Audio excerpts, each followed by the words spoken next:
ensuing here. Chris Harris pushing in second place, hitting the outside line, but up the inside comes Rasmus Jensen. He's taken to second place, and Swindon now on a 5-1.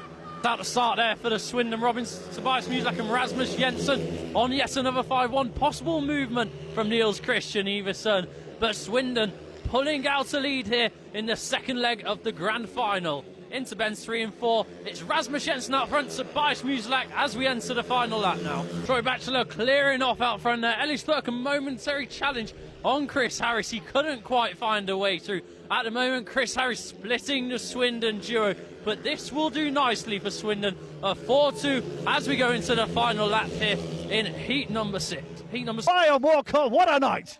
What a night indeed. What a season for the Swindon Robins. They are the 2019 British Speedway Great Western Premiership champions. They've done it on home soil. And as you mentioned, Richard, there will be celebrations going on far into the evening for the Swindon Robins. They've been the superior team in British Speedway over the course of the season. They were up against it in the playoffs. Everyone thought the Wolverhampton clash was going to be tough. They wiped away Wolves. They've come to the Abbey Stadium with an 8-point aggregate lead, and they've made light work of the Ipswich Witches to lift their second ever Premiership title. Let's do our best to bring you right up to date. Joining us live, appreciate his company this lunchtime, the chief sports journalist at Total Sports Swindon. Afternoon to Ryan Walker. Afternoon, Ryan. Good afternoon, gentlemen. How are we all? Yeah, we're very well, thank you. Thank you for joining us. First up, maybe if you can do your best to bring us right up to date with the latest kind of overview, just what's been going on over the last couple of weeks.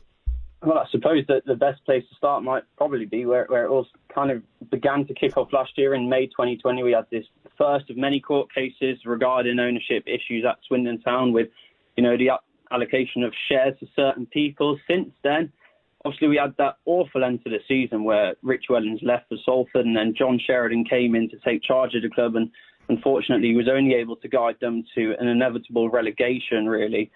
Since John Sheridan left, it's all, like you said, in the last couple of weeks, it's gone from bad to worse for Swindon Town. There's been ongoing court cases since then between new prospective owner Clem Morfuni and Lee Power. In the last couple of weeks, it's really gone further down the table for Swindon Town. Swindon Borough Council have revealed just last week that there's been unpaid rent for over a year on the county grounds. Obviously, the council own the county ground that Swindon just rent off them.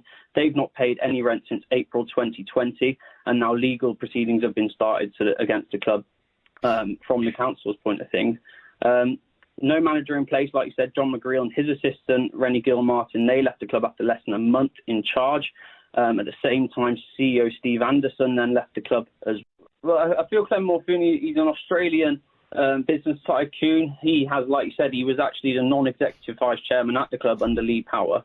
The supporters trust themselves are backing him. They've kind of put all their eggs in that basket for him to take ownership of the club. I do think he will pass the fit and proper persons test. Like I said, the EFL application has been going ahead over the last few days, and it's understood that if he is approved, then shares will be transferred immediately from Lee Power to Clem Morfuni. If that doesn't happen, then we'll be back to the High Court where the judge could then order that it happens. He should pass his fit and proper persons test. The main three aspects of the test are preventing anyone with a criminal record owning the club, making sure those in charge of clubs have long-term interest in the business, and then ensuring that those who own or direct a club do not lack integrity. So on those basis, he should pass this fit and proper persons test. But from my point of view, it doesn't really mean anything, a fit and proper person test, because it doesn't predict any future behaviour, and it doesn't control any future behaviour either. It also should have been there. It doesn't, and like you said, it's a club that it almost always seems, since of course I've been involved in Swindon Town, it always seems to have kind of some big financial loom hanging over them. Lee Power took charge in 2013. At the time, he said that even when he bought the club, he had to put in over £1 million to alleviate financial issues. And then he told everyone to judge him in 5 years. And obviously we're more than 5 years, and this is the situation we're in. I'm not sure why the club attracts these type of owners, but it does seem to have maybe go in with a good heart, think that they've got the money, and possibly don't actually understand how much it takes to run a football club successfully. With us to fill us in on all the gory details is Ryan Walker from Total Sport Swindon. Good evening, Ryan. Look, Where do we start here? New owner, new gaffer. Knew everybody, actually. Yeah, what's going on at Swindon Town? Well, essentially, it's a new club really as well. Since when I last came on, must have been about 10 days ago, it was all doom and gloom. I read off a list of just awful things that were going on at the club, court cases being brought against them, no players, no managers. And here we are now. Wednesday it was confirmed that the deal had gone through. Shares had been transferred to Mr. Clem Morfuni, and also that the EFL had approved him through the director's test as well. Swindon had a pre-season on that evening as well. Clem Morfuni was there. And then the next day he was out playing, I think he was playing six-side with Swindon Town fans as well, on the AstroTurf pitches next Doing a to Michael Knighton. Yeah, exactly. Getting down with the kids. Exactly. I think, as far as owners of clubs go, a lot of owners, probably in more of the higher leagues of the football, they don't really have that personal connection with fans. But he's made that very clear that that's something he wants to build. He's a Australian businessman. He started his own plumbing business back in 1997. Since then, he now turns over $200 million a year. So he's a very wealthy man, and he comes to Swindon. You have to believe with good intentions, because what else sense would it make if you're an Australian with all this money to buy a club such as Swindon? Brilliant action unfolding here. Chris Harrison second, he's fighting hard to hold his set position. Troy Batchelor going into the third and fourth bend. He's going to hit the dirt on the outside, but you have to be careful here, because up the inside, Ellis Perks is going to push for it. Ipswich managing to hold on into this final lap. 4-2 to the Witches at the moment. Jason Dorr is going to push hard, but he can't push too hard. Chase down Eaton, because you've got the threat of Danny King just behind him. Round that first, second bend. Troy Batchelor up the inside. Does he have enough speed? No, he doesn't. Danny King comes back once again to hold on to third place going into the final lap.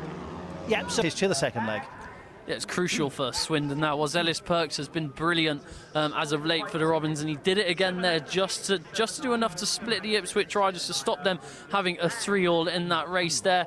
Ellis Perks has been in Jake Allen's been in great form for the Ipswich, which is over, of course, the playoffs, the semi-finals, and tonight with his 9+1. But more disappointingly, I think, is the fact that Jake Allen isn't really getting any support from James Sargent in reserve. We've talked about the effect that reserve's going to have on a meeting. Jake Allen's been sensational tonight again for the Witches, but James Sargent is yet to score. Let me take you through the scores for both. Players have spoke about it, but we're getting towards the end of the season. Can you just kind of summarise how hard it has been this season? You've not had any fans there. You've played amidst a pandemic. It's hard, but how hard has it been? How hard has it been to adapt to those circumstances? Oh yeah, it's been very hard, but we can't use that as an excuse, because this is our profession, and it has been strange.